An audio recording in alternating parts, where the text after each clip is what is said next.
SWVL is building a mass transit system for middle class. It's a unique opportunity. We're not cannibalizing existing services, but we're kind of creating a new market trend, which is caters mostly for middle class. And by that, our value proposition is how do we provide, or what we think about day and night is how we provide a reliable, affordable, safe, convenient service. The biggest is the problem that we're solving, right? It's a mega problem, not only limited to a certain country or a certain continent. It's a worldwide problem. Right? It's an emerging markets problem.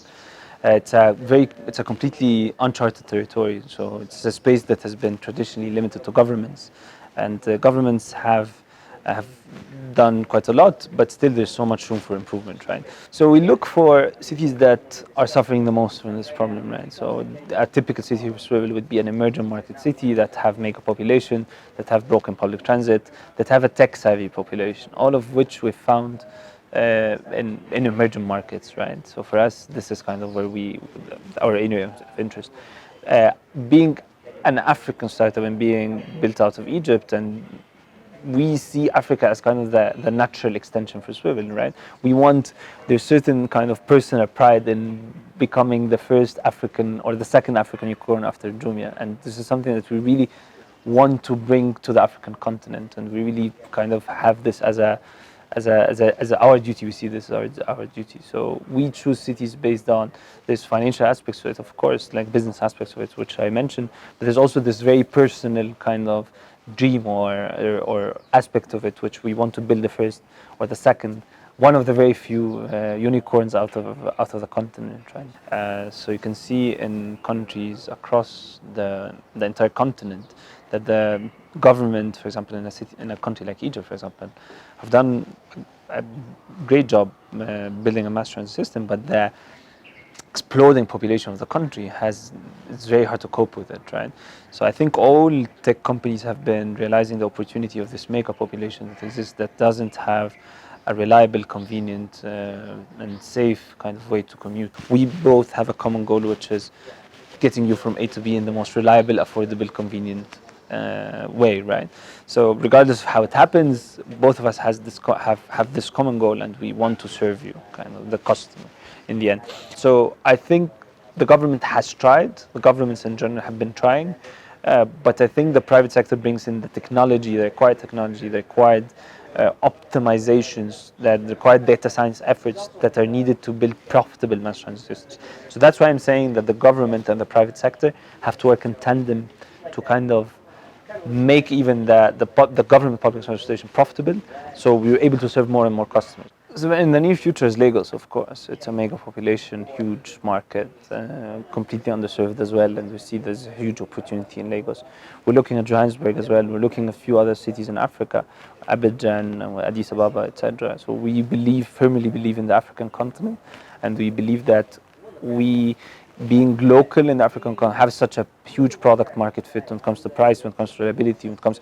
People here are very used to the concept of walking to a matatu and picking up a matatu and going to work, right? It's not something very common everywhere.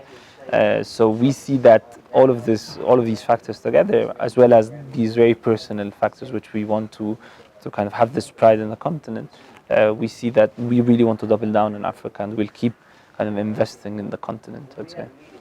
Kenya for us was a no-brainer, basically. It's a mega population, very tech-savvy, very young, very progressive as well. The ease of doing business here as well is remarkable. Like for us, it took us no time to set up a company here, to start operating, and to actually to scale up quite quickly.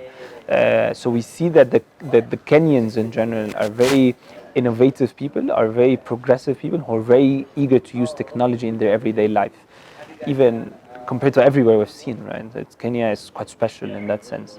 Nairobi is a mega population where congestion is a nightmare as well, and a solution like SWVL takes a lot of cars off the road, right? So it solves a huge problem that people who live in Nairobi or are suffering from on a daily basis, right? So we see this. It was for us a very obvious first expansion, I'd say, and the more we expanded, the more we stayed in Nairobi, the greater our conviction has become as well on the country and on the city as well. So the fact that we use high capacity vehicles, right, 14 seaters plus, 14 to 50 seaters, we take off the average shared mobility here in Nairobi, for example, is 1.5 passengers per car.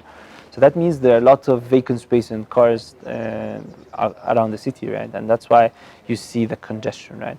The more we put more people in buses, right, and higher capacity vehicles, the less there are vehicles on the road, the less there's need for vehicles. So we see that every vehicle that we add takes at minimum 14 cars off the road, actually. We see that, as I was saying, that we need to work in tandem with the government to serve the Kenyan consumer in the end, right?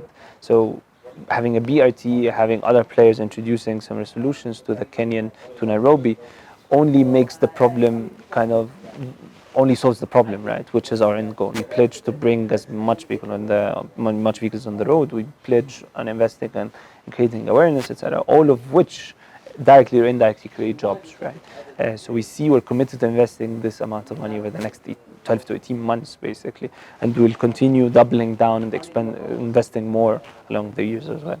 So it's not going to be our last investment. That's the dream, man. We would love to do that. It's something that we're now exploring. That's something that we really want to do. It's only only the Kenyan people can solve the Kenyan problem, right? They understand the local challenges, they understand the local landscape, and if we're able to build an engineering center out of Kenya, we are able to create products that are centric or that revolves around the Kenyan consumer, right?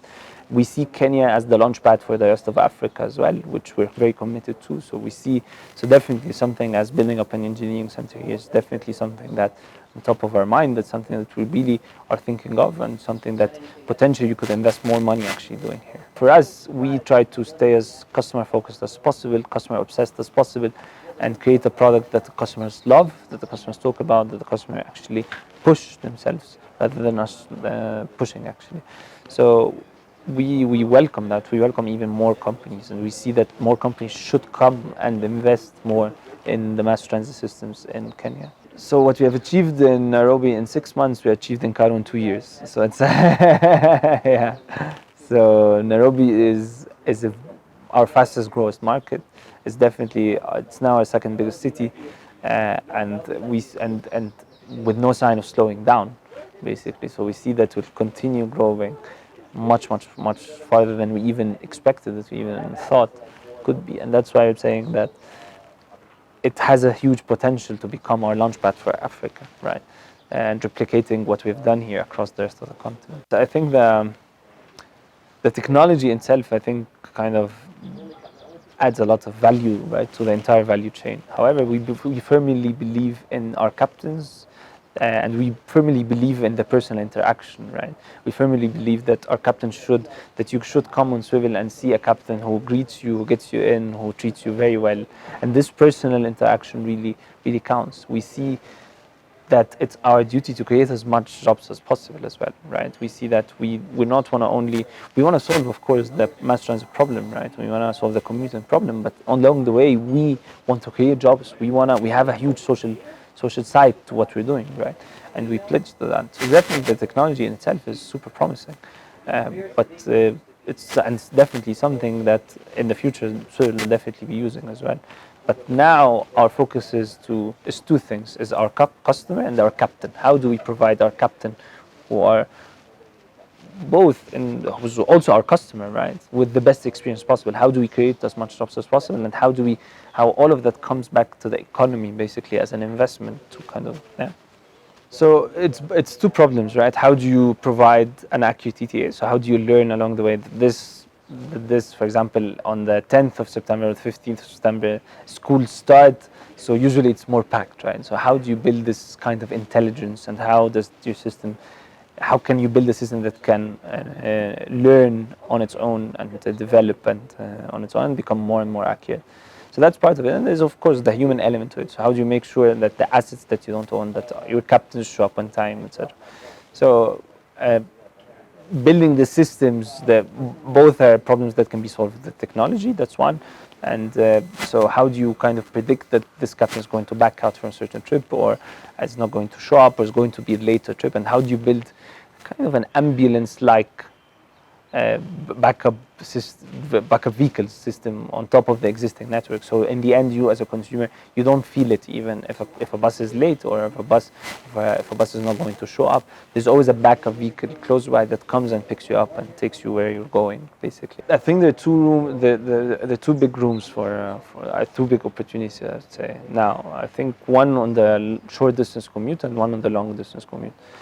I think the motorcycles in general or the commuting using the bodas in general are they represent its own challenges when it comes to safety, etc. But once that's solved, I think can unlock a lot of demand when it comes to the short commute, right? And then there's a long commute, the intra and intercity commute, which is the long haul commute. We see that players such as SWVL can play a huge part in solving that part of the commute. If you have to come from the suburbs to a CBD, for example, every day, or you have to go from Nairobi to Mombasa, for example, if you have to on the weekend, all of that is an opportunity that SWVL or any company that's or its alike basically can solve, let's say. So we see there's two massive opportunities for the short and the long commute, let's say. So the way we usually do it is we build the intra-city network first, and we try to kind of invest in building an intra-city network and connect every district together, all the districts together, and build this infrastructure that's available, build this availability in terms of routes, in terms of timings, etc. Once we have that and we see that we're in good state, we start expanding to intercity as well. So we start connecting cities within itself. So connecting, for example, Nairobi with Mombasa, for example, whatever. So like connecting other cities. So definitely something that we plan to do in the near future, I'd say. As a government, for example, not necessarily need to own buses anymore, or you don't need to own a mass transit system.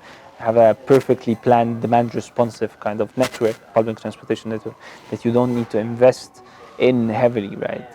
Where stations are virtually created, routes are demand responsive, all of that. All of this, I think, is an integral part of building a smart city, I would say. So I think we contribute heavily towards the concept, and I hope we can be one of the players that of the first smart cities in the continent, I'd say.